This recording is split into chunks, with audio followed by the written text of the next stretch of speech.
রমজানে ভাজা পোড়া করার জন্য আমি এখানে দুইটি কাস্ট আয়রনের প্যান নিয়েছি। একটা হচ্ছে ফ্রাই প্যানের মতো একটু গর্ত টাইপের, আরেকটা হচ্ছে কড়াইয়ের মতো মাঝখানে একটু গর্ত টাইপের, তাওয়া বলতে পারেন। এই যে আমি এগুলোতে কিন্তু প্রথম দিনই ভেজে নিচ্ছি আর আপনাদের সাথে শেয়ার করছি।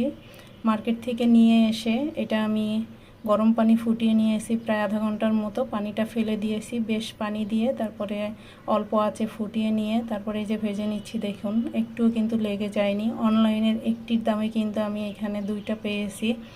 আর জিনিসের মধ্যেও কিন্তু খুব বেশি পার্থক্য আমার কাছে মনে হয় না, পার্থক্যই মনে হয় না।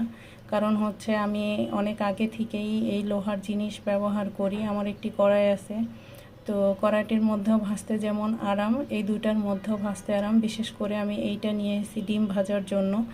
ডিম ভাজা কিন্তু লোহার কড়াইতে খেতে অসম্ভব মজার।